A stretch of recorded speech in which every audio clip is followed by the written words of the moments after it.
We're going to be casting all of the games that we can from day one of Frankfurt Regionals. And what we're going to be doing is pausing the games, going over, analyzing all of the teams from both of the players, analyzing the terras, analyzing the items, analyzing the stats, and talking about the tells that you guys can pick up on in your own games to get a better understanding of why each player is making the specific move that they're making. We can see the results that some of these players have. These are both very well-known players. I've actually played against Jamie Boyts before, the player on the right. We actually played at Worlds 2024 in Honolulu in round 2, and I managed to come away with that W. That's one of the happiest W's in my career. I'm very, very proud of that one. But Jamie Boyts needs no introduction, top cut, and won multiple events. One of the best players of all time. Their opponent also very, very, very good. Let's take a look at this. We've actually plugged all of the stats for all these Mons and everything into Pokemon Showdown, and I actually just want to give you a brief understanding of what these EV spreads are going to be on these Mons based off the information that's shown in the open team sheet. There's so many players that don't really understand how to read an open team sheet, and that's what we're really going to be working on here. You can actually tell, I can actually tell you guys the exact speed tier, the bulk values, and the sort of play style of this guy's team based off what they tell us about their open team sheet, right? The fact that that's a leftovers dango as opposed to like a live orb dango tells us it's going to be a little bit more reactive. It's going to have a little bit in bulk. The fact that that is a, safety goggles, no pop bomb mouse hold tells us it's going to have probably enough points to outspeed the correct Mons it wants to with taunt. So probably going to be outspeeding, I would say Pelipper is a good Mon to outspeed with that one, and then throw the rest in like Spadef because you have an Intimidator on the team. So you can actually tell that mouse hold's probably going to have about 68 points in speed, 252 HP with probably like 100 and something in Spadef with very little defense and attack. That's how this mouse hold's going to commonly be built. Same thing goes for the Annihilape. It's not going to be a full speed Annihilape on this team, most likely because it's not a fast mouse to be able to pair with it. It still needs to underspeed the mouse, which isn't that fast, and at the same time it looks to go for a much more bulky citrus berry set. It's not aggressive. It's not one of those safety goggles and Annihilapes that we see a lot of, or those sash Annihilapes that we see a lot of on the ladder. That T-Tar is probably going to be bulky enough to outlive specific things and probably heavy attack investment on that T-Tar. And then the Whims you can see is like a beat up Endeavor Moonblast set, probably just full speed, full special attack. I don't see why you wouldn't do that on a sash set. The Incin set you can also see is probably going to be heavily defensive oriented. You actually don't need to have a ton of attack on Incin. That's probably going to be 36 attack points with bump on the Incin, with probably a decent amount of speed to be able to correctly parting shot things to come in with your mouse hold set. I would not be surprised if that was like a full speed Incin or like a very fast Incin as well, to be able to parting shot correctly and then bring in the ape so you can side beat up it. So that's something that I'm actually thinking we're going to see, and let's actually go into Pokemon Showdown here and talk about exactly what we think these stats are going to be on a lot of these Pokemon. So we're going to plug up all this stuff over here. Look at this professional YouTuber, THATSAplusONE extraordinaire. We need to set the rest of these terras too. So we got Ghost Terra, Water Terra, Fairy Ghost. So Ghost Terra and Sin is actually, pretty standard on these Rocky Helmet sets. Normally on these you would see Wisp. So Ghost, Water is very standard on Goldango. Fairy is kind of weird on Ape, but it makes it almost an auto lockup against a lot of Dragonite sets, so I completely understand it. It's good bait for things like Dire Claws on Sneaslers too. A lot of people think they can go Fairy Terra, then the Sneasler's like, yes, I can hit that with Dire Claw, and then you can correctly protect bait them. You can pivot into Goldango, pivot into T-Tar. That's a really, really good bait. And then Ghost Terra on this mouse hold, that's there to stop other mouse holds and correctly redirect those moves as well. The last two Mons are going to be T-Tar and Whimsicott, which have Flying Terra, and this is so you can hit things like a Moongus with your Flying Terra Terra Blast, and as well as like things like Annihilate for the Annihilate Mirror, and then Ghost Terra on the Whims. I think this could probably be optimized. It is Ghost Terra there. I think that on this set, I would opt to go with maybe even something like a Rock Terra. That's going to block damage from things like Talonflame. Like if you were Rock Terra, that would block damage from fire attacks, rock attacks, and also let you keep your sash in the Sandstorm. So I understand while Ghost is really attractive, I don't think you really, really need to be Ghost, in my opinion. But that being said, let's start breaking down some of these EVs based off the information that was given to us here. So this Whimsicott, I'm pretty sure that your Whimsicott is going to be like, since you are sashed, there's no reason not to just go full speed on this thing, right? And when you play beat up Whimsicott, you do want to be a 0 attack set, so you're doing less damage to your teammates with this beat up. So that's going to look something like this. Usually don't put those last 4 points in your lowest stat being HP here. So this is probably how the Whimsicott is built. Very simple, 2v2, easy peasy lemon squeezy, not that difficult. The next one that I think is most important to take a look at is going to be this mouse hold. This is going to be, understanding what the mouse hold spread is going to basically tell us what the rest of our Mons need to be. So this mouse hold set it doesn't really have like Pop Bomb, it doesn't have like Crunch or any other real forms of offensive moves. It's going to be probably attack reduced, Friend Guard on this thing, right? Make sure all our other abilities are right, right? That's pretty important. It's going to be Defiant on this thing, I'm pretty sure. Defiant on the Ape, yep, Defiant Ape, right back over here. T-Tar Sandstream and Prankster, cool. So yeah, understanding what the mouse hold really needs to be is going to let us leverage advantage. So you got to think, what are we taunting? Why do we have taunt? What is it that we really would like to taunt? Obviously, you'd like to taunt things like Amoonguss, but you can just say to goggles, follow me those. So you may think, I want to taunt Trick Room users. You don't need any speed to do that. And so to think, what are some fast things that you would like to taunt? Things like an Incineroar to stop them from wisping your Annihilape. That's very common. Things like other follow me / redirection users. Things like common Tailwind users that aren't Prankster. And the first one that comes out to mind for me would be something like a Pelipper here. So if we plug in like a Pelipper here and just give it like a blank set it to level 50, give it like 252, make it like timid, this is a good thing worth taunting. So getting your mouse hold to 129 is going to allow you to taunt that Pelipper before it can set Tailwind, right? So mouse hold, if we go take a look at mouse hold here, it's already outspeeding that. So you're going to think, what else do we need to outspeed? Let's sort things by speed and take a look at what else we really need to outspeed with mouse hold. Now normally I like to put about 68 points in my mouse hold so I can taunt other Annihilapes from going for bulk ups on those bulky sets. But that being said, you can still go a little bit deeper. What else is really worth taunting? If anyone has any ideas, please let me know. But Vivillon could be a cool thing worth taunting. There are a few common Wisp users in this format that are worth taunting.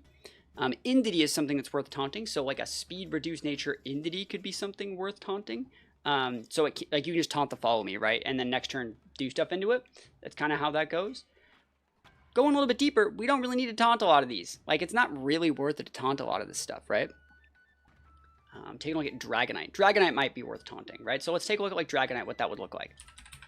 So Dragonite's going to have an 80 base speed, which is a very, very popular number. A lot of mons in this format have like 80 to 84. P2 would already be slower than us, right? So it's like that's too slow, right?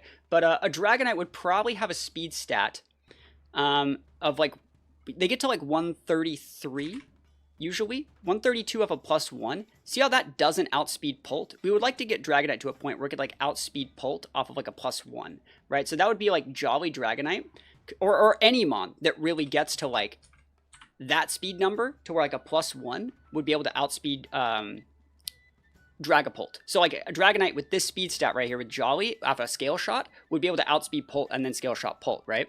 So 143, which means if we get our mouse hold to 144, that's the number that we want to get to, right? So we can do that by putting points, like let's say we put like 68 is kind of where I like to go. That's where I used to go back in like Reg C. So right there lets us outspeed anything that outspeeds Pult at +1, right? And that's pretty nice, which means you can actually just throw like the rest of your points into something like this, you know? And there's nothing at all wrong with that. You want to make sure that you are attack reduced nature. This is a solid mouse hold spread. It's going to let you, get a lot of value here. You might even be able to click this button down here and find like a different way to make it work. 144, you just put nature and you find like an extra way to get like 4 points. And so all that work to find this spread, which technically gets exactly what we want, but it's exactly what we want. Do you see how that's like really cool? You need just enough speed. And what I like to do when I play mouse hold, it's a little bit different. I even like to take a look at a Pokemon like Electabuzz. Right? You like how we're like not even really getting in the game? I have to go. Will this stream be on YouTube? It probably won't.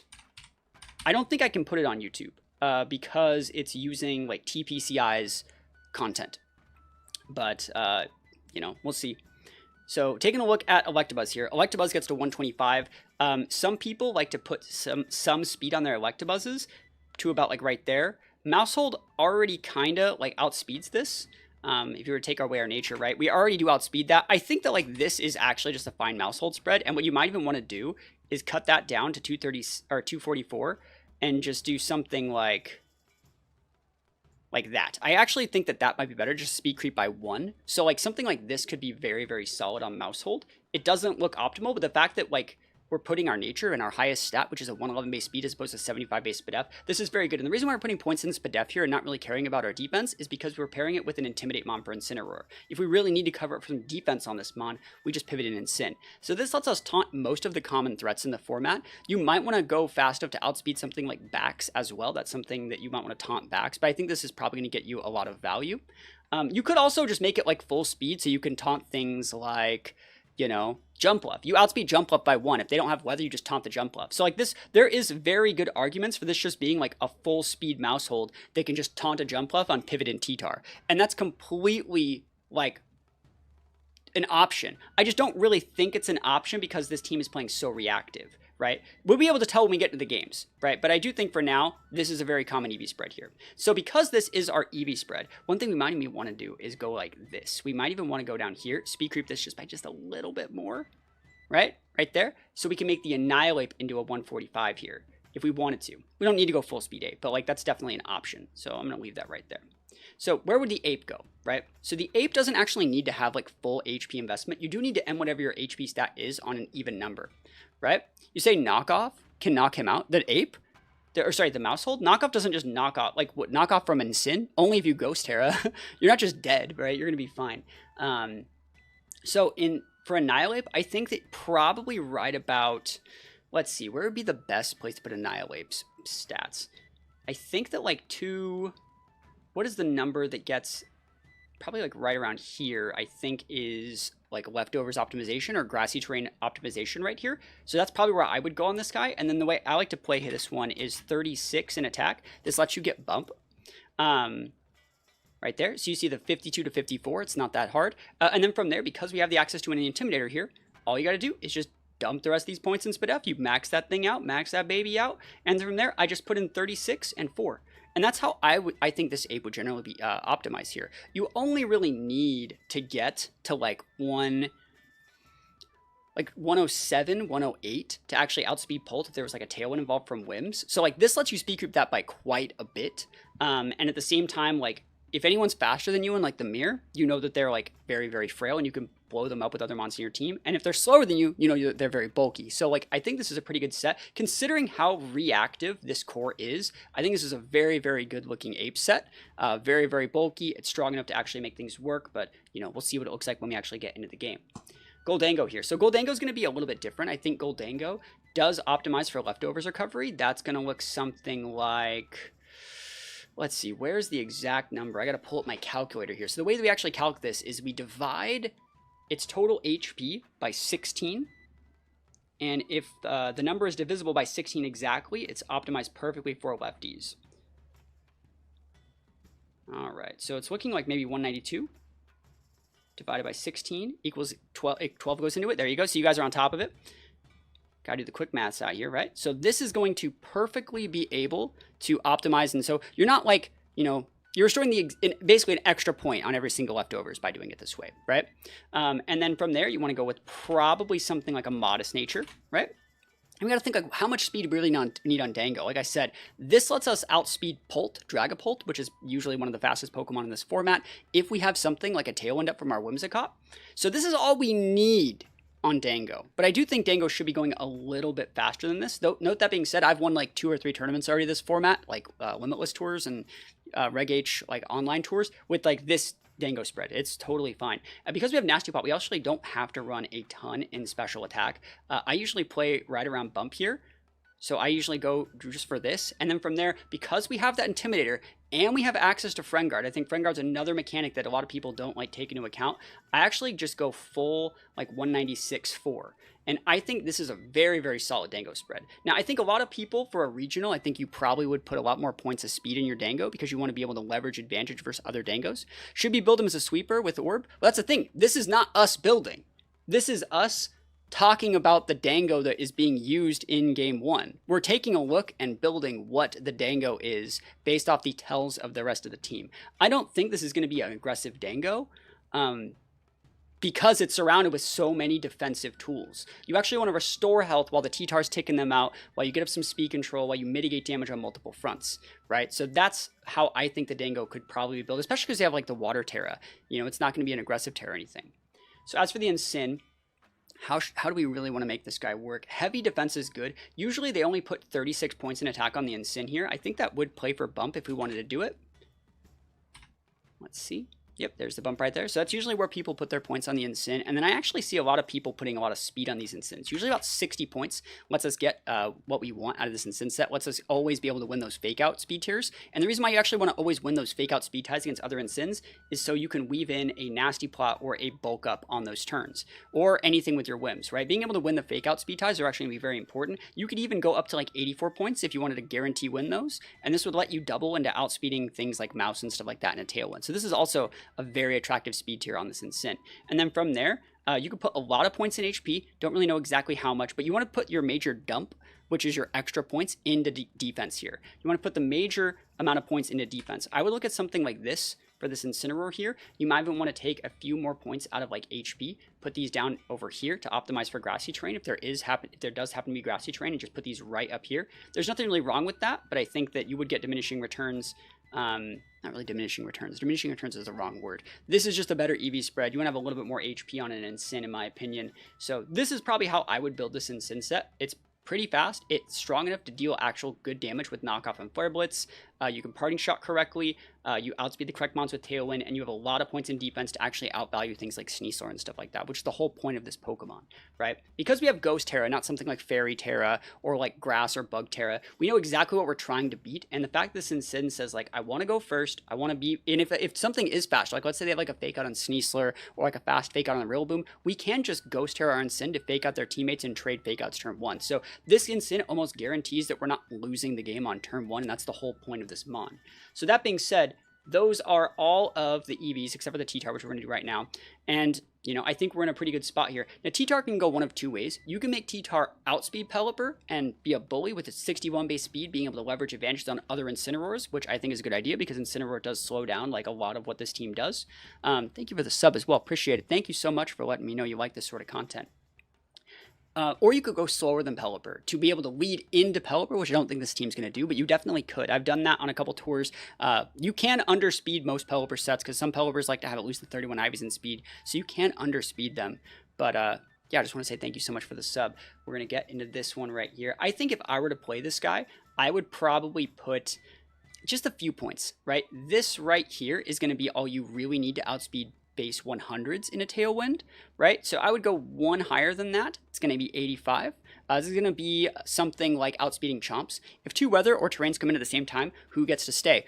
The fastest Pokemon activates weather first. Abilities activate first based off speed. That's very, very important. So like if they lead Pelipper and they're a full speed Pelipper and we lead T-Tar, we're slower than the Pelipper, and then they set rain, and then we get to set sandstorm. So that's how it works. You usually want to underspeed other weather setters, but that being said, T-Tar does need a little bit of speed to work. Sometimes you can put a little bit more speed in T-Tar. Like if you wanted to put like heavy speed in T-Tar, you can go all the way up here and then outspeed Pult in Tailwind, and you can just lead like super aggressive T-Tar. And that is an option, but I think you actually get a lot more value off being a bulky T-Tar on this team.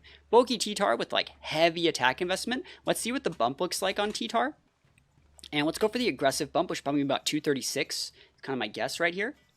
Maybe, no, I'm wrong, right around here. So this is the aggressive bump. There's two bumps. There's one that happens like right over here, right around here. Where is it? Right there. So there's a bump that happens from 36 to 44, and there's a bump that happens between 196 and 204. And this is the one I would recommend on the T-Tar. And then from there, you want to throw the rest of the points in HP usually because it's, you know, it's lower than our other stats here. Then we have 20 points. I'm going to put the last 20 in Spadef and this extra in 4. The reason why I want to put the 20 up here is because we get that secondary Spadef boost to our Sand. Our Sand Stream is going to give us a Spadef boost, so we want to lean into that, give ourselves even more points to boost. And we have an Intimidator, so we want to cover up for that. We don't need to put more points into defense because we already have like a defense mitigator right here. So that is how I would play this T-Tar, and I would be shocked if the EV spreads for this team were that much different. And if anything was different, like if we're watching the game and we see our opponent or the opponent like Jamie Boyts like make us reveal this is like a really fast ape, I'll know exactly what I would need to go to change, and we could go back and change like all these EV spread based off one more thing in info. And you can do this exact breakdown in your own heads every single team preview. It's not like that hard to do it. The big tell is that this mouse hold is extremely reactive, right? That's the big tell. You know how it goes? Is that this mouse hold is extremely reactive. This is not a Life Orb Dango. So you can tell that these Pokemon are playing full balance instead of like very aggressive. If they do happen to be aggressive on any of these, we could change our strategy, but that is the tells that I'm getting so far. So that's what we expect out of this team right here. And let's go take a look at Jamie's team right now. So Jamie's team is going to be right here. So it's going to be Serral Edge Clear Amulet, Life Orb, Choice Scarf Basket Legion, Magnezone Choice Specs, Cloak Ninetales, and Sneasler with AV. Now, Jamie is one of those players like we've talked about that's very, very creative. But just because people are creative and just because people don't know what you're going to be doing, that doesn't mean that you can't know exactly what these EV spreads and what their strategies for these Pokemon are based off the tells. The big tell, the big thing you actually want to take a look at here is that not many of Jamie's Pokemon actually have Protect. That's the thing. If you were to be taking a look at taking apart this team, you want to leverage the fact that the Serral Edge can Protect and the Salamence can Protect, but nothing else can. So what you actually would be wanting to do in this situation is weave in like turn 2 fake outs. So like pivot in that Incin on turn 1 and catch something. Like you want to be able to like leverage advantage, force those Protects on turn 1, force them to protect, pivot in Sin, and get a protect pin, and that is called a true pin, where your opponent can't protect and they don't have anything in the back that can actually like not cover up for that damage. You're always going to get static damage. And that being said, I still think Jamie has the advantage in this matchup. But if we're trying to see like what we could be doing to like pick apart this team, there are so many little ways that you could open up holes in this team. Just my opinion, right? I love how for THATSA, it's not hard to do all the math. And then for me, who can barely remember a Pokemon speed tiers, well, you just got to play the game, right? You just got to play the game. So let's start taking a look at Jamie's team and start plugging away at what we think their stats are going to be on their Mons. Because like, it's gonna be dicey, right? But we got Serral Edge. Serral Edge really cool. I actually have a team coming out with Salamence pretty soon. Salamence is a very, very underrated Mon in Reg H. So shout out to Jamie for actually, realizing that and, adding to their team correctly. It's so good. It checks like most of the meta. Basket Legion, Magnezone, Ninetales, right. Sneasler. So let's think about what these Mons EVs are going to be based off the tells here. Like I said, the way to pick apart this team would be to punish the fact that there's only 2 Protects. There's 2 choice out of Mons. So if I were to play against this team, what I would really be what I would be doing is saying like, okay, what can Jamie's speed control look like? The speed control they have is the fact that their Basket Legion is faster than everything. Like full speed Basket Legion outspeeds Pult. So you know that's going to be a full speed, probably Jolly Basket Legion on this team, right? There's no way that Sneasler gets that fast. It's just, I think, like a base 120, right? Ninetales is a 109. So what you need to be doing is outspeeding Basket Legion, right? And making sure Salamence cannot go for Tailwind, right? So if you were the first team that we were to take a look at, there's multiple ways of doing that. You could lead Fake Out with Incin. You could bring Incin on a turn 2. You can go Redirection. You can even lead something like T-Tar, Whimsicott. You can lead something like Goldango, Whimsicott. Those are all really, really good leads into Jamie's team. That being said, from this perspective right here, I feel bad like I'm trying to like beat Jamie, but they're the only player that like out of these 2 that I've actually played against. So like I'm putting myself in the opponent's situation before I really even should. But that being said, let's start with this Basket Legion. So Basket Legion is going to get this fast right here. So this set right here, Basket Legion gets to a 143. So Basket Legion, let's just show you kind of what this looks like. Basket Legion, set to level 50, give it a 252 Jolly, which is going to be right here, and give it a Choice Scarf, +1. 214 is going to let you outspeed Dragapult by 1 point. So Dragapult is like the fastest Pokemon realistically in the format. This is going to let you outspeed it by 1 point, and so that's how you know what this Basket Legion's realistic going to be. And then from there, instead of like a 252-4, what we're going to do is we're going to cut this 252 into, we're going to cut that last 8 into 2 sets of 4 right here, and that's most likely what his EV spread is. Yeah, he's going to be, I forgot to set the abilities here. It's going to be Flash Fire, Intimidate, Adaptability, Analytics, Snow Warning, and Poison Touch, right? So right there. So this is the set that I'm pretty sure he's running. I mean, I would highly doubt that there's that much deviant or like difference in whatever the set is, because like why wouldn't you outspeed Pult? Like it seems like you'd pretty much want to outspeed Pult with something that has a weakness to Pult, right? Especially if you have Fairy Terra, Terra Blast for Pult, right? To be able to pin the Pults that go for like turn 1 Dragon Darts, because Dragon Darts is so good into this team, right? So it makes sense that this is what this EV spread is. And so now that we know what this EV spread is, we should be able to get a good understanding of what the other EV spreads are going to be on the rest of this team. And we got to think about the Salamence here. Salamence wants to get up this Tailwind, and so if we want to get up Tailwind, we need to think, okay, what pins Salamence? What stops Salamence from getting up Tailwind, right? So let's start taking a look at speed tiers, right? And see what Pokemon really stops Salamence from getting up Tailwind that we could outspeed with a certain amount of speed investment, right? So going down here, Salamence is going to be at 100, right? So Salamence is still speed tying all these guys. These aren't that big of a problem. Hydreigon could definitely stop us from getting up Tailwind. It's a popular enough Pokemon. There might be enough speed to outspeed Hydreigon, and if that's the case, you would just go to full 252, right? I don't think we need to do that, though. I think what you might want to outspeed is Indeedee here. So that's going to look something like this. A timid Indeedee. And there's a bunch of other mons that are base 95. They're also very, very popular. Is going to be 95. So a 252 Indeedee is going to look something like this. Right, so 161. So Jamie only really needs to get to 162 on our Salamence, which means we still have to be timid, right? But we don't need to be full speed. We can actually save those points by going here. Now, I would agree it's probably just going to be a 252 set because you might as well want to outspeed all those other mons that I just mentioned. Mimikyu, you know, Hydreigon, other stuff like that. But this also, by proxy, lets you outspeed like Ape, even the fastest Goldango sets. Like this lets you outspeed everything you need to outspeed while still giving you like a little bit more bulk. And then because this is orbed, I think they're probably going to be heavy attack. Maybe not this much, anywhere between this much is probably where I would expect this to be. And then from there, normally you would want to end your HP in a 9 to optimize leftover or life orb recovery. I don't know if they really go as far as to do something like this to take 1 health less, but I would not be surprised if they did for a 29 Ivy to end that there. And then from there, because we have Intimidate, we can just throw the rest of our points into something like this, right? That's what I would recommend on this sort of, or not that, sorry, like, there we go, like that. You could, even if you wanted to, keep this as a 31, it's not like the end of the world, and then cut this 28 up into like a 4-4. And that wouldn't really be bad. Like, this is a set that you could definitely see, but like, that's the speed tier that you would expect this thing to get.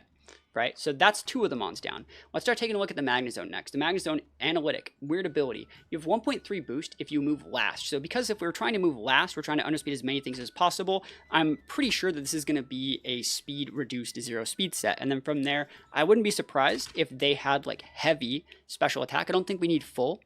Breeding for a 29 IV mon's too deep. It's not that deep. Realistically, I think that they're probably playing to this bump right here. I think they're probably playing to this bump. There's no reason to be full, right? And then from there, you can go 252. Remember the fact we were talking about, we have Intimidate users on the team. We don't need to put any points in defense. Its defense is also higher than its other stats. Just throw these last 20 in Spadef. Easy peasy, right? If you wanted to optimize for this bump down here, which is going to be probably like, where even is that? 2, 3, 4, 6 right here. You could play for this bump here, and it's okay. And then just throw like a bunch of these points in Spadef, but I don't think that's what's happening because this is a spec set. I think you're probably playing for this one. Let's take a look at Ninetales. Ninetales is a bit of a weird mon. It doesn't need to be full speed, right? It does not. I think you only really need to outspeed. You got to think, like, what does Ninetales want to outspeed in this format? What can it outspeed? What does it want to outspeed? It doesn't need to be full speed. So these mons like aren't that popular. You might see Lilligant, but there's no real other weather here. So you're going to assume other than Ninetales, right? Like if they can get the weather flicks on you, they're just going to beat you. You need to outspeed Garchomp here. Garchomp's the thing you need to be outspeeding. So Garchomp is a 102. So you always got to think. You can tell all of the EVs based on your opponent's team, kind of based off the information they give you.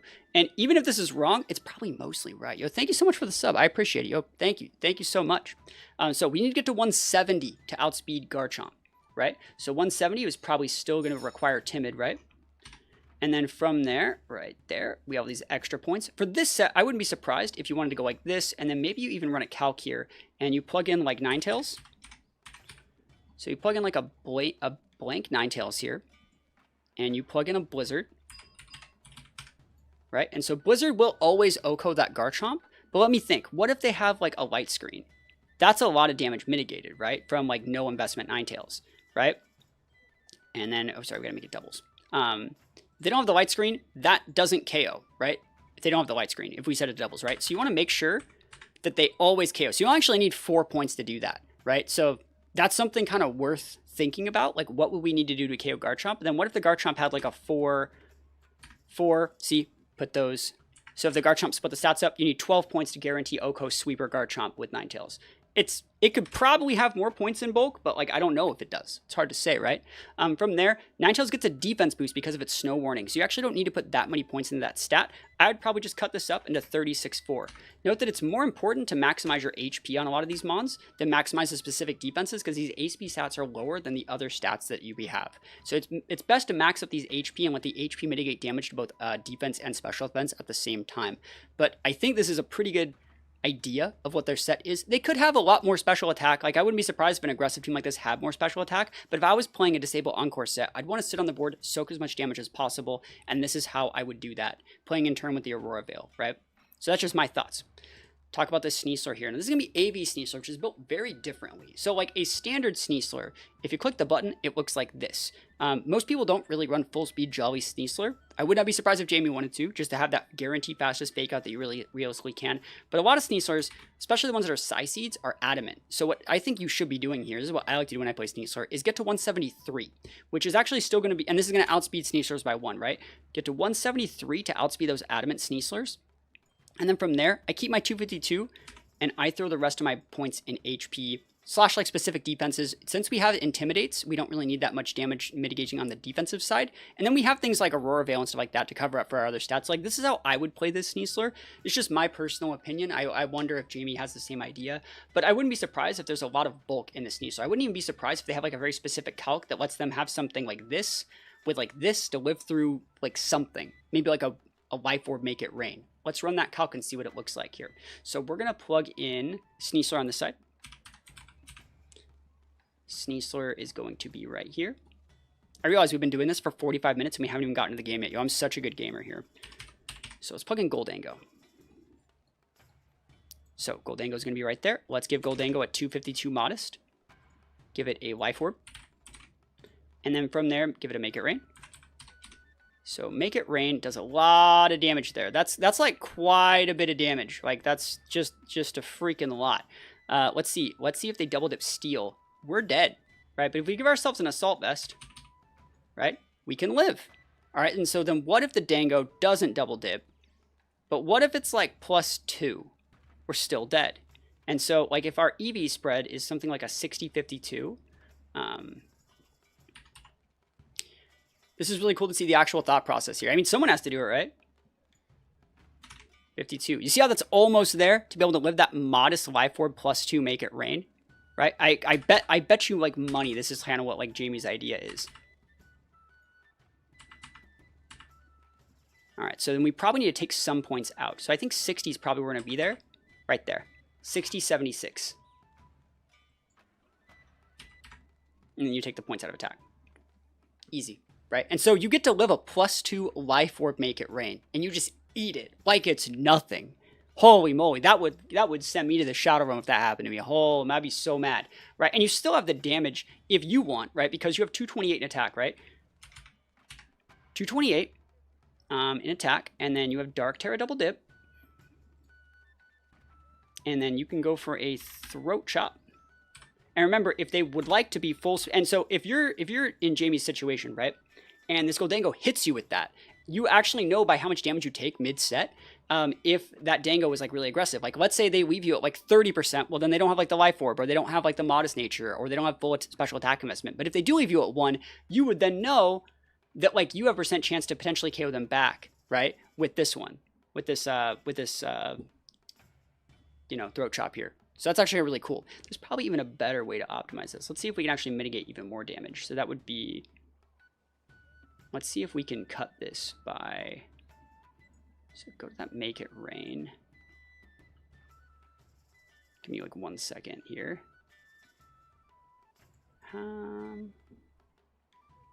There's a chance to KO still, but like there is a chance to live, right? That's hard to say exactly how I want to make that work. That's fair. I think that's fair. And then we'll just go into the next part of it. But there has to be more damage to mitigate there, right? Am I wrong? There has to be like something else you can do. Maybe even put like more points. I wouldn't be surprised. Maybe it's like to be done against like, yeah, against like this sort of Dango that's not Life Orbed. So like you can always live like that. That'll always live like right there. What about with Aurora Veil? With Aurora Veil, like you would definitely always live like everything. Even if they had the Life Orb. right? So you would always live that in any situation. Heck, they could double dip their Steel Terra, and like if you had those 76 points we were talking about in there, you would still potentially you would live that like probably 60% of the time, right? Yeah, so 68.7% chance to live if they had a Royal Veil up and were full. But anyways, that is the Sneasler set. I think it's going to be something similar to this, right?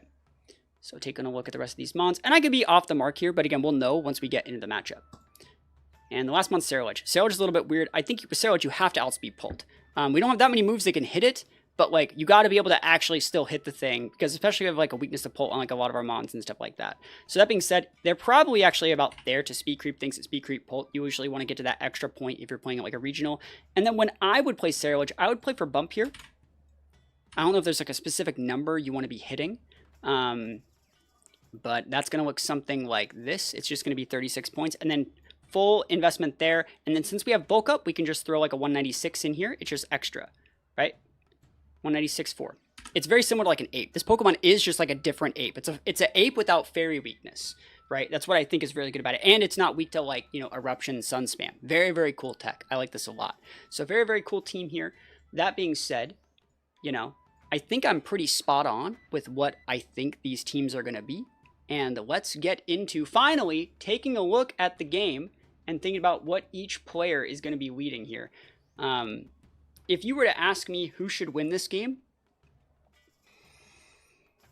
it's really hard to say. I told you the key to winning the matchup for the player on the left would be pinning the fact that Jamie's team has limited speed control, being only really on that Salamence and having like Basque Legion being faster than their other mons. Basque Legion is a very, very good mon in this matchup, by the way.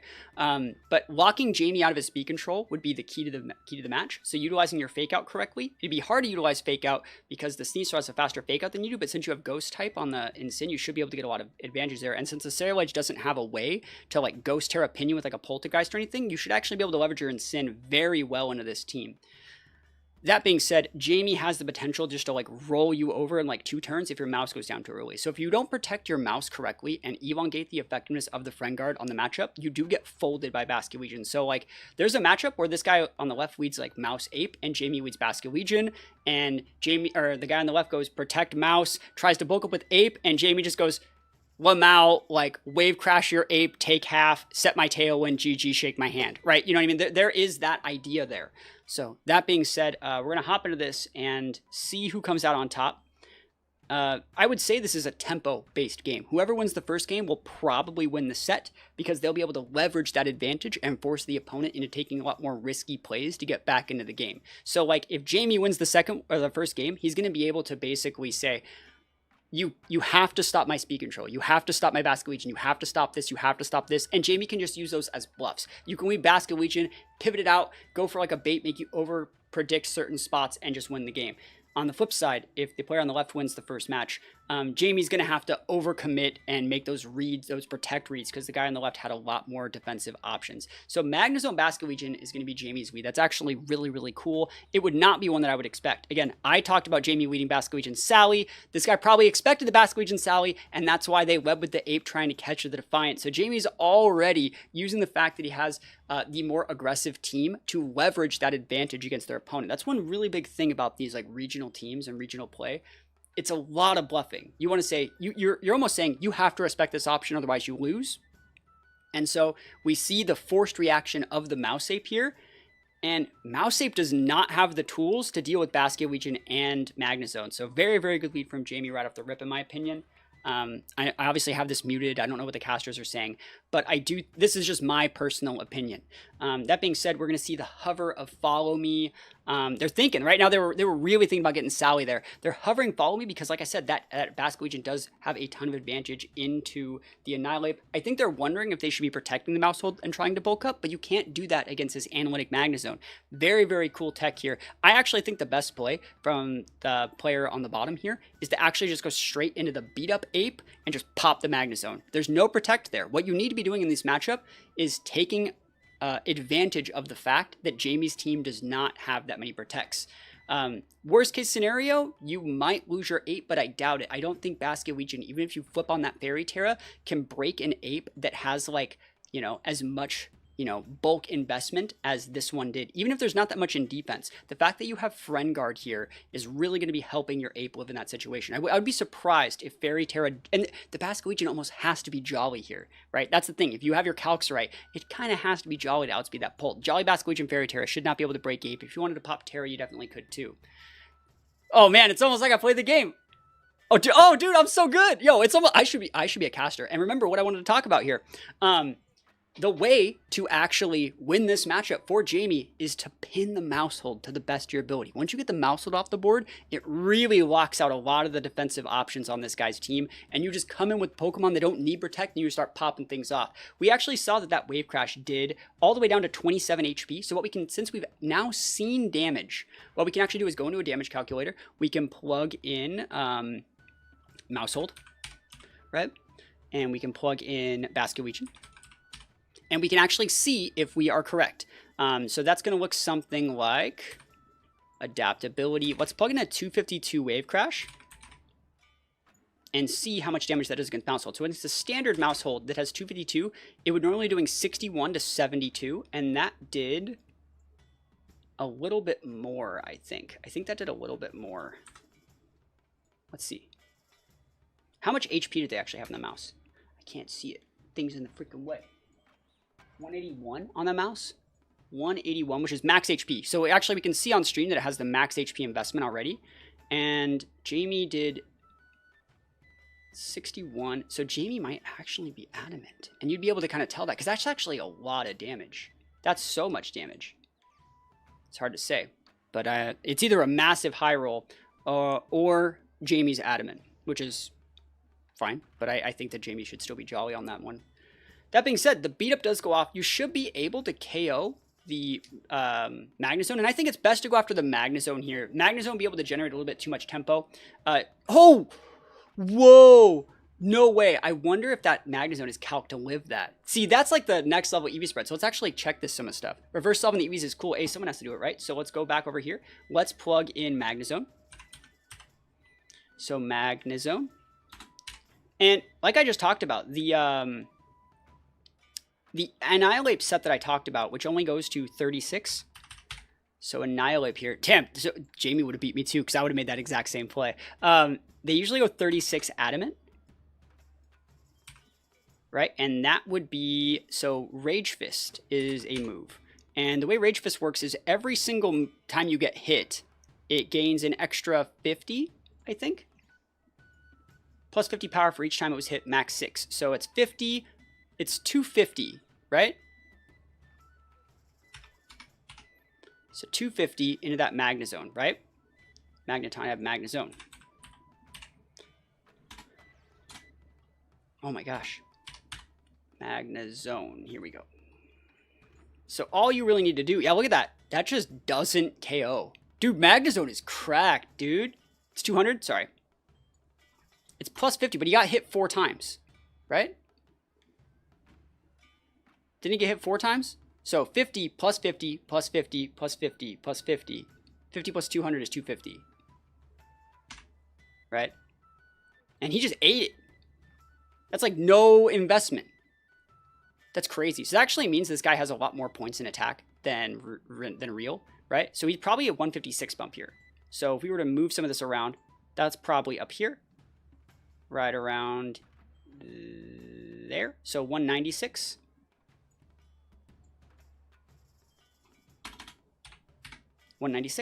That seems a lot more realistic, right? And then Zone's probably just like this, and that guy looks like he just really high rolled it, right? Zone is a little tanky boy. I know, right? That's crazy, right? So we're learning more about these spreads. But that's crazy. I would have just lost there too. I would have absolutely lost that, right? So Citrus is going to activate. We can see the Night actually has 208 health. 208 means he actually had the oh, I was able to guess the correct EV spread on the HP. Dude, your boy out here, dude. Crazy how I almost played the game. Dude, that's so good. So we know that it has the 180 there. So it's actually really good. We're learning a lot more about these sets. Crazy. And that's why you never want to play on the bottom screen at regionals, because people that watch your games will be able to know exactly what your EV spread and your HP is at the end, right? So yeah, let's see.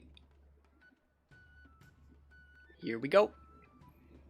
Coming in with It's not Sally. You don't need to bring in Sally here. Hold on. Let me guess it.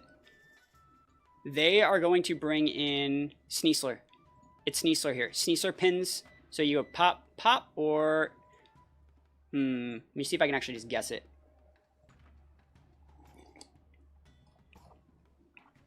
Ninetales works.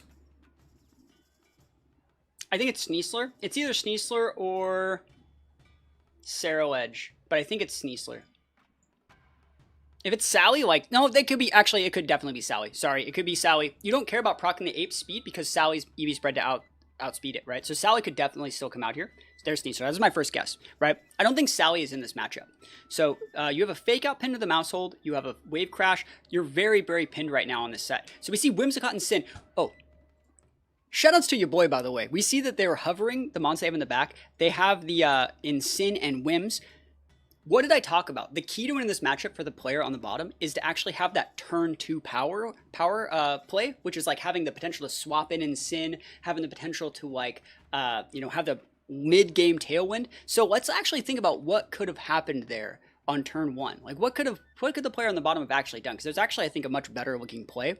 You saw them lead Magnezone and Basculegion. I think what you probably should have done is just protected the ape in any situation and just hard swapped out the mouse for the Whims, because the Whims would be able to soak the damage from the Basculegion and then be able to go for a tailwind to enable the ape to just go for like an absolutely massive like drain punch into Magnezone, maybe even bulk ups, see what they're doing, see what they're locking into with the Magnezone. Do you see how if they made that play? Yeah, they would have taken a little bit of damage on the Whims, but they would have been able to leverage a lot like safer board state, and at the same time you could have even pivoted out the Whims for the Incineroar to get like an Intimidate on the Basculegion and then went for other stuff, right? This is definitely just to protect the ape team. But do you see how like the player on the bottom, obviously hindsight is over 9,000, but those are the things that like I would have been thinking of going into the match.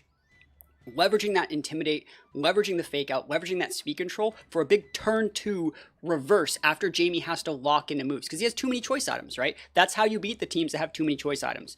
If you're not baiting them and making them force them lock in the moves, you're just playing into their tempo. And there's no reason to play into their tempo if you have the protects to play around it, right? So probably for game 2, what we are going to see is the player on the bottom see that Jamie leads with double choice scarf mons and just double protect to like see what's going on. But that being said, I still think the ape should have KO'd the Magnezone, and it just shows that Jamie Boyts like it was really, really good EVs to be able to, you know, live in that situation.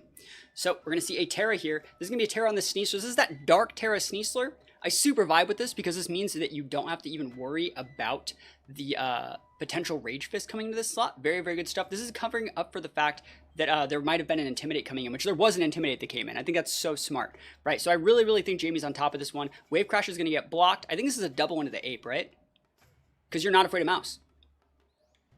Dude, I'm so good at this game. Dude, I should cast. Like, I should be a caster because, like, that's a really, really good play from Jamie's side. There's absolutely no reason to respect the mouse at that point because the mouse is way too reactive, right? You don't really need to respect it. You force follow me.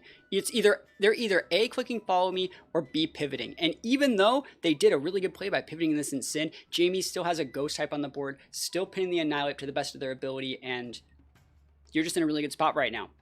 So let's see what happens here. I love that Dark Terror, though. I love it. Good stuff. So let's see. You can see the player on the bottom. He's like, he's kind of floundering around a little bit. Going for a fake out on Sneasler. Jamie's not going to let that happen, bro.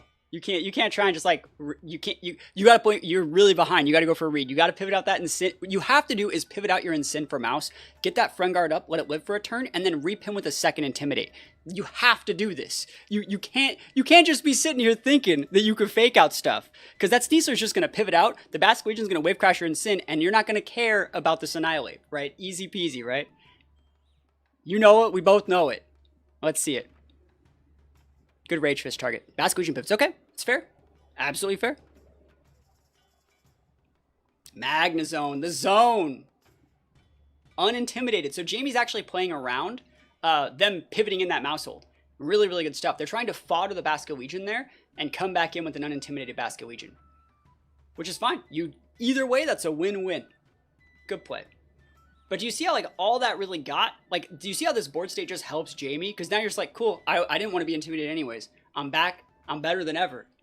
Right? This is so good. Man, that's some great play. All right, so now your Incin has no fake out. Imagine if you had pivoted in the mouse hold that turn, right? You would have lost the mouse, but you would have been able to come back with your Incin, have a secondary Intimidate, and have a fresh fake out. It would have been such a good play. Both players, well, I think Jamie played that really, really well. I think that was the best play for them too. But at the same time, like, Incin, you can't just take that fake out bait, especially when you're behind. Fake out is a tool that you leverage when you're winning. You use it to finish out the games, close out the games when you're ahead. When you're behind, and you're just like fishing for protection of the wrong slot, that ain't it. Like, not it. Big flip turn. Love that. Covers up for the mouse pivot in, and you're doubling into the Incin this turn because Jamie knows how to play again around the players that like don't have the protect. So like really, really good stuff. Really, really good. I love this. I love seeing good Pokemon, man. So here's Ceruledge. So Jamie shows the last mon is Ceruledge. So at the very least, player on the bottom is going to be able to understand a little bit more about the notes and the like. What they would probably think like, whoa, no Salamence. That's kind of weird. They disrespected my ability to have speed control, and that's right. They did, but at the same time, like that's what happens when you play against like full like protect the ape like mouse ape balance. Like don't really need the speed control. Like right here, they're like, dude, I have whims. Like you could have brought you didn't bring Salamence. Like I have whims. It's crazy, right? But you go for the Tailwind here. It's not the end of the world, but I do think that Sneasler is in a very solid spot here. But kind of like get what I was talking about earlier. There could have been like 2 or 3 more Intimidates that have happened this game that didn't happen. That like could have happened. It's so crazy, right? So that being said, what do we see here? Sneasler pivots, does not want to be intimidated anymore. You're probably going to go in the Magna Zone here, and that's a great pivot, right? They're probably, not Magna Zone, Basque Legion, sorry. Great pivot there because you would not be Rage Fisting a Dark Terra Sneasler, right? I would have made the Rage Fist into the Sneasler. That was pretty obvious for me. I would have went full into that because again, you know why I would have done that? The Sneasler can't protect its AV, which means if they want to keep it, it's going to swap. Like Jamie's using this to repin board position, right? To get a free bring out of that Sneasler again, maybe get like a fake out if they want. Sneasler's unintimidated. This is playing into Jamie's tempo, and you can't play into the choice item player's tempo. It just doesn't. You're giving them free. That's twice now you've given them a free knockout to let them avoid intimidates, right? Can't just be doing that.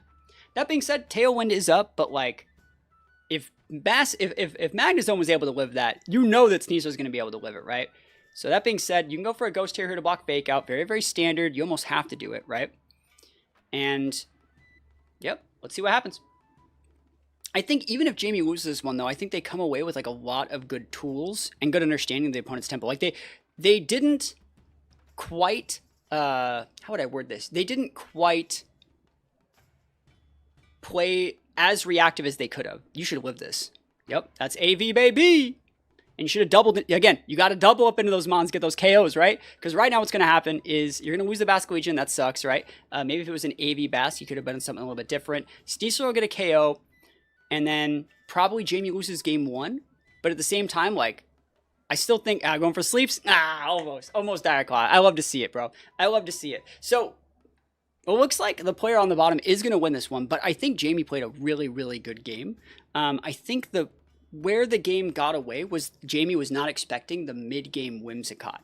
They're probably expecting Tyranitar because Jamie has Ninetales. And so if you actually look at the bonds Jamie brought, if that was Ninetales instead of Whimsicott, Jamie was in the absolute perfect point to just like finish off the 8, finish off the Ninetales, finish off the Incin, or finish off T-Tar, sorry, and just win the game, right? It was going to be a very, very solid game. So the mid-game Whimsicott, super clutch. Good job for the opponent on the bottom. I should really know who that is. I don't know what their tag is, but I could probably look it up. But solid play, being able to bring that one back from being behind for most of the game. They didn't take the bait on the... Sorry, yeah, they didn't punish the choice item and, like, AV mons as much as I would have liked. But very, very, like, good the game. Like, they won, right? I have nothing, bad to say about that. They won the game. Great stuff. And let's see. Again, like I talked about, the Pokemon player that wins the first game has a ton of advantages. So, like, in this situation... Jamie needs to now, like, really, really lock in with these choice item mons, and I wonder if they're even going to be bringing as many of them. And then, like, one, double up into a mon that protects, or one cost ineffective turn with these choice item mons is going to be the end of the set. You're going to see the person get, like, a setup with their Dango, a setup with the Ape. That bulk up could be a very big problem. Again, Jamie doesn't have any redirection, and that's just the set right there. So it shows that, like, the opponent in the back has that Whims in the back. They kept Incin in the back. Let's see if they're going to be playing very similarly. But at the same time, like, I can't believe that Magna Zone ate that, dude. That was so nutty. Let's just go into the game. and get right into it. So Ninetales Sally for Jamie versus Mouse Ape again. So they felt really confident in the Mouse Ape, so they're going to go for it. Now, the player on the bottom, I don't think they brought the T-Tar, right? I don't think they brought the T-Tar. There's a Defiant proc, but that's fine. We already know Sally's probably going to be able to outspeed this ape here. So they want to go for the beat up. They want to go for the Fairy Terror right off the rip. Trying to get Ninetales off the board. Okay, well, Ninetales should be able to live that. If Magnezone can live that, Ninetales with Snow Warning can definitely live. And the fact that we're not seeing a T-Tar pivot in this turn means that it's probably not in the matchup. It means it's probably the exact same two Mons. The person on the bottom definitely catches me as a player that would do like, if something worked in the first game, they're just going to do it again. So let's see if that's going to be the case here. I'd really like to see this game go to a game 3. But let's see. We see a Terra on the first turn again. That should be the Annihilate, right? Or the Sally. Sally. So Sally is going to be faster than the Annihilate. And we know that Annihilate also collect Terra. So that means Sally is confirmed faster. It's probably that same speed tier, like I said, being able to outspeed entities. But that being said, where are we dropping here? Where are we looking? This is going to be a +1 ape with a Rage Fist stack. It might still be able to KO. That's a lot of damage. And we are confirmed to know this ape has a decent amount of attack on it. So Big Blizzard, no Aurora Veil, any freezers, pleaser. Survey says freeze the mouse. Oh my gosh, yo, shout out to Jamie Boyts knowing their outs. Yo, it's so funny. Coulda, shoulda, woulda been Lumberry Mouse, right? Big damage into ape, and then a flinch maybe? Maybe a flinch though? That's asking for too much, right? That's going to clock the Citrus Berry. Flinch Air Slash, really good by the way. Jamie did not rip a Draco. Did not rip the Draco, and Flinch, Rage Fist. All right, but the Rage Fist has no stacks because there's no beat up. That is so clutch. That's like literally Jamie's only out was that. That still did that much damage to that Ninetales, but just +1 from the Rage Fist. That's ridiculous. That is ridiculous. Jamie's going to pivot out for Basculegion and probably just pin the mouse here. You ignore the ape, pivot out Basculegion, block the Drain Punch. I guess you don't have to, right? He outspeed absolutely the mouse. You disable the Rage Fist, right? But you know, that's fine. That's actually to make sure mouse doesn't thaw, right? So Air Slash into mouse, weaves it up. Yeah, so I can vibe with that because like mouse could have thawed there and went for the beat up, but you just give them your Ninetales at that point. I think it's like absolutely fine to give them Ninetales. It would have been nice to weave in Aurora Veil, but I don't think Jamie's playing like for that long a game. I wonder if there is Basculegion in this matchup because that's like why I don't think we're seeing it pivot in there because like. I don't think it was in the matchup. We'll see, but I don't know. If there is Basculegion, it might come out here. I think it would be Sneasler here, maybe. The only thing you have is Drain Punch. So like Basculegion and Sneasler are both good. Yeah, I love Sneasler here. Cool. So that mouse is at Uno. And there is the Ensign. So it's Ensign Whims. Just like in the last game, we see the Ensign Whims here. Okay. Very, very cool to see. So Ensign's are going to be able to pivot on in, get a fake out pin on both of those for the next turn, and an Intimidate. Very, very cool. I wonder if Jamie's going to realize that and go for like an Air Slash close combat, catch the Ensign, and basically just win the game this turn. That'd be kind of nice, dude. I'm not going to lie. That'd be kind of nice. You're probably just going to Dire Claw Air Slash the mouse, right? That's what I would do. I'd probably go Dire Claw, Air Slash, Mouse, because we know that there's not T-Tar. T-Tar would have pivoted in like 2 turns ago, right? So you're assuming that it's probably the exact same Mons. You know that Ensign's somewhere. Ensign's pivoting, in on the right. You're just foddering the mouse. That's a decent play. Air Slash, there it is. So if we see, well, let's see what we see. Oh, going to the mouse, okay. All right. Where is it? Where's it going to be dropping here? We see the Sneasler not walking into, but close combat or Dire Claw. Survey says Dire Claw, yeah, very, very solid. Any sleepers? A poison. Now this is not Poison Touch. That would have actually activated from Sneasler's ability, and I think that Poison Touch activates before Dire Claw, if I'm recalling my information correctly, but you know, Poison on Ensign is great still. Love that. So Annihilate's still in the back. You can actually pivot out this Sally, bring it back in a little bit later, and reproc that Defiant if you want, but you don't have to. Let's see. Sally does have Protect, but I don't think you need to Protect here. I actually think you just get the Whims off the board. I think you just full send damage into Whims because it doesn't have Protect, right? You can click Air Slash Dire Claw into Whims. IMO. They can go fake out and break 1, but I think you have the tools to get around that. Because they can't KO any of your Mons this turn. I guess that would be activating Endeavor. That would be not that great. Maybe you just play passive this turn. Pivot out the Sneasler, protect the Sally, and just realize the board that board with Tailwind doesn't really do anything. The only reason why I'm saying be really aggressive from Jamie's side this turn is we don't want the player pivoting out Annihilate and just going for like a +3 beat up, right? Actually, it'd only be a +2 because Insane got poisoned. Otherwise, they probably would have done that play. But we see the fake out. They kept the Sally in. And let's see. Survey says Dire Claw. Rolling. And poison. It's Poison Touch or Dire Claw, 50% chance. If we see anything, Survey says, that's never lucky, dude. That's actually never lucky over here. So we're going to see Whims live, and that's the exact play that I would have made here too. You can go for Endeavor. You can go stuff with the Insane. I think, though, that the Salamence is actually in a little bit too good of a position to like lose the game from here. Especially because Jamie still probably has Basque Legion in the back. But maybe not. Maybe they have Magnezone. Magnezone would be a game ender right here. Straight up. I think Magnezone is like a GG. But we'll see. There's the Sneasler pivot. We're going to see this last Mon here. And it's going to be Basque Legion. It's almost like I play the game out here. Basque Legion makes its presence known, being able to block a lot of damage. Protect Sally is very viable here. You're just saying like, hey, you can't Endeavor anything. And then now I have a good Ghost type on the board.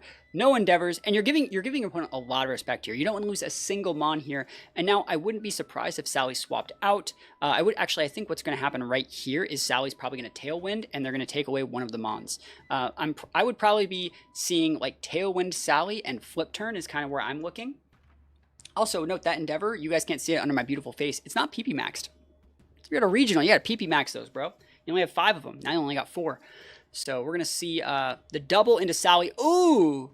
Is that the Endeavor Flare Blitz into the Sally slot? So they're saving the Sally for later, which I think is good, because you just know you check Ape with that thing, for the most part. Sneaser's going to come in.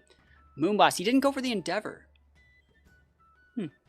Flip turn. You outspeed the Insane there. Easy peasy. Ape comes back in.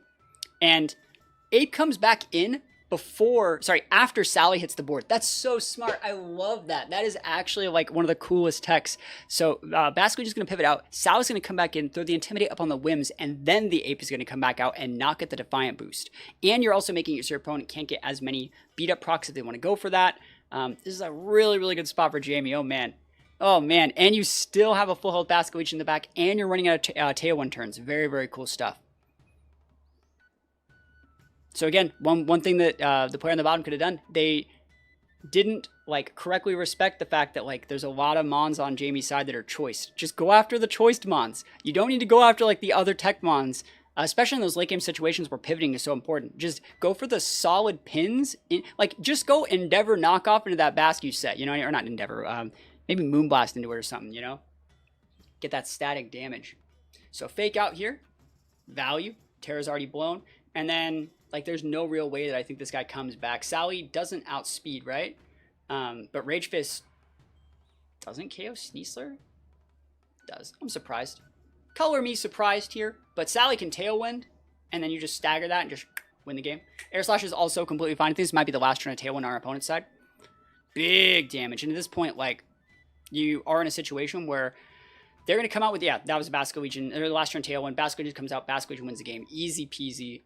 Lemon squeezy. And yeah, going into a game 3, you really got to think one of the advantages for the player on the bottom is that they won game 1 by playing their standard game of Mouse Ape, and then in game 2 they did the exact same thing and they still got it very, very close. The ball's actually in their court because now Jamie's shown their counter to the Mouse Ape, right? So now this is on you to potentially drop the Whims or the Insane for that Tyranitar to pin that Ninetales, because the Ninetales is what won you the game. You could also think as a player on the bottom, like the only thing that lost me that game was a turn 1 Blizzard freeze. As long as I don't get turn 1 Blizzard frozen, I win the game. And that's completely fair. That's definitely like a way to look at it, but shout out to Jamie for correctly playing that one and actually getting the game to a game 3. So let's actually take a look at that game 3 and see what it looks like. Let me know who you guys think's gonna win. No spoilers here.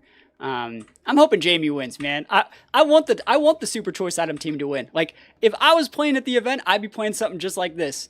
So they're taking a long time here. We see Ninetales Salamence back at it again. Are we gonna see Mouse Ape for a 3rd time? We do. Okay, so we gotta think. Is there a T-Tar here? If there is a T-Tar here, it is guaranteed pivoting in right now. It would be something like Protect Mouse, pivot out an Annihilate for T-Tar, in my opinion. You might want to swap out the Annihilate, or sorry, swap out the Mouse, but like, we're going to see. It looks like there's no hoverings yet. They're just going right for the beat up. Oh, they're just being like, bro, you can't freeze me twice. Freeze me once, shame on me. Freeze me twice, ain't going to freeze me again. I don't blame him. I think you hit the Sally. Great targeting of the Sally this turn. Last time, they targeted the Ninetales. It's really good to get that Sally. They're realizing, actually, I think this is a tell.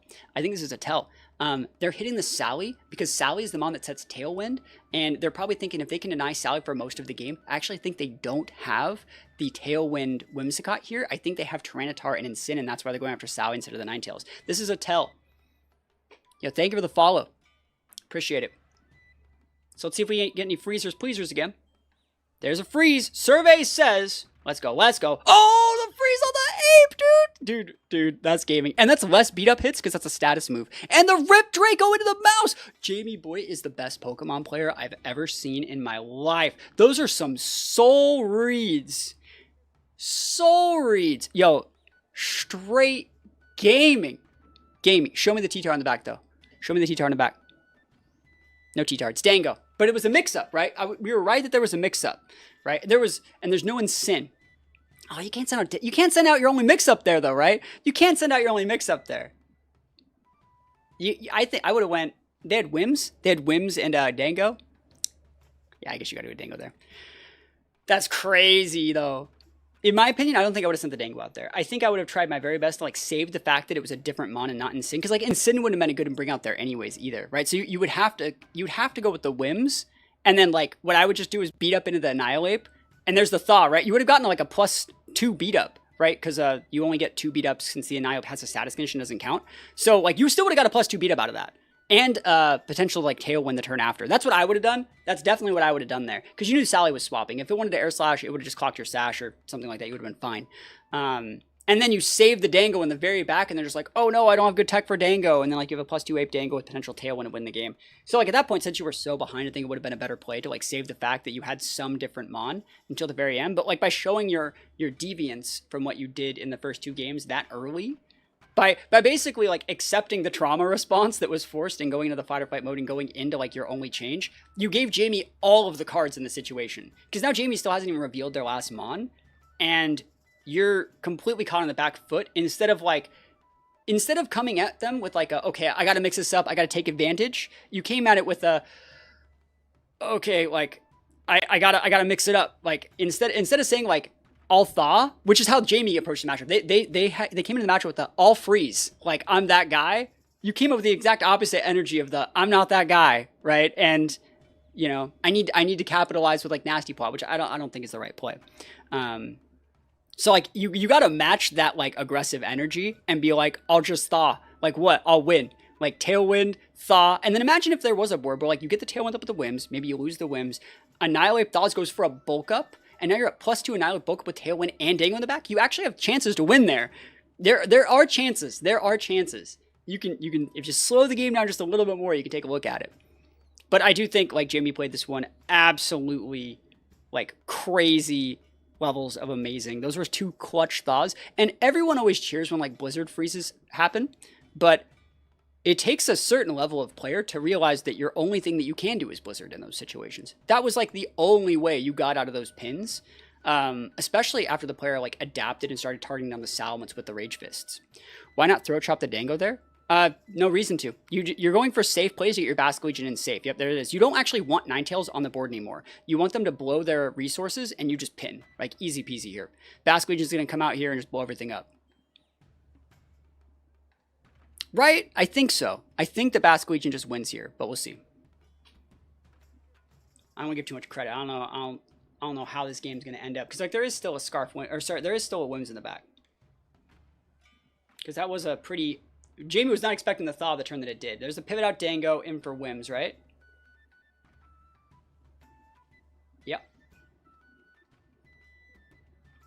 And there's a Terra. Is this going to be Fairy Basque Legion? Yep. That's what I would figure. Okay. So Fairy Basque Legion hits the board. Last respects. Yep, Jamie's lost a couple mons. That's great damage, by the way. Really, really good stuff. Dire Claw into the Ape. Massive damage. Leaves it at 10. And asleep, bro. Ha! Oh, dude. RNG's strongest soldier out here. 2 freezes, a couple poisons, and a sleep. Oh my goodness, that is just the nail in the coffin. There's no way you get out of this one, right? Absolutely no way. You can go for a Tailwind. Annihilape can try and get a one-turn wake-up, but the Rage Fist doesn't even break Basket Legion at this point. I'd be tilted. I mean, that actually, so this is what happens. Like, this is completely fair. This is the price that you pay for playing a reactive team, right? You have a team of like 6 Mons that are slower than Sneasler. Guess what happens? And Ninetales, right? 5 Mons are slower than Ninetales, or 4 Mons. They get messed up by RNG. Like, that's the thing, is like, that's one of the advantages of playing those hyper aggressive teams, is you dictate what RNG hits you. It's more of the matchup RNG, not the actual in-game RNG that's the problem when you play like hyper aggressive teams. That being said, Whimsicott's gonna go for a Tailwind. Do we see a 1-turn sleep? Survey says no, because it could have woken up that turn since it was asleep the first turn, then it got hit on the Dire Claw. But this should be a double KO here. Easy peasy. All right. And we should be seeing the Sneasler take out the Ape right here. Nice. Got to make your own luck, I know, right? Oh, that was a clutch win, man. That was crazy. And then we still have the Goldango in the back, but that is going to be game. And I just realized, like, you know, I said I was going to do, like, a lot of the games for this tournament, but I realized we've been doing this for well over an hour, and we've only done 1 round. So I think I might just call this here and say, like, if you guys want to see more review like this, where we kind of go over what we think all their EVs are, what we think the keys to the matchups are, and what we think the tells that each player could be capitalizing on, and how to correctly like formulate how to play a best of 3 by reviewing these regional matches, let me know. I'll try my best to upload this to YouTube, but yeah, I think that this is a pretty important exercise. You guys can be doing this reviewing regional games. You can do this reviewing your own games. There's a bunch of little tells, and I think the biggest key is understanding what the speed tiers are on every single one of the Pokemon in every single matchup, understanding what the fastest and slowest Pokemon are in each team. From there, fleshing those Pokemon out and then moving around the team to understand, like, well, if this Pokemon has to have this speed tier, then this one has this one, then this one has this one. What's the best speed tier for Ape? That's what we just talked about. It's hard to say. Like, I think Apes are generally built a little bit slower, but that being said, you can actually tell what type of Ape it is based off the rest of the team. This Ape doesn't seem to be very fast because it's built on a really balance-heavy team with like Goldango, slow, bulky Goldango, slow mouse, right? If this was one of those Sash mouses, this would be a fast Ape, and you'd be able to see that in the open team sheet and then work it into your calcs in your team building. But since it's bulky, slow mouse and bulky, slow Dango, you know it's going to be bulky, slow Ape as well with a bunch of damage mitigation. So those tells are really important. Being able to capitalize on them is really important. And again, if you guys like this sort of content, please think about letting me know. Shout out to Jamie for winning the game. And yeah, maybe we'll cast some more games in the future.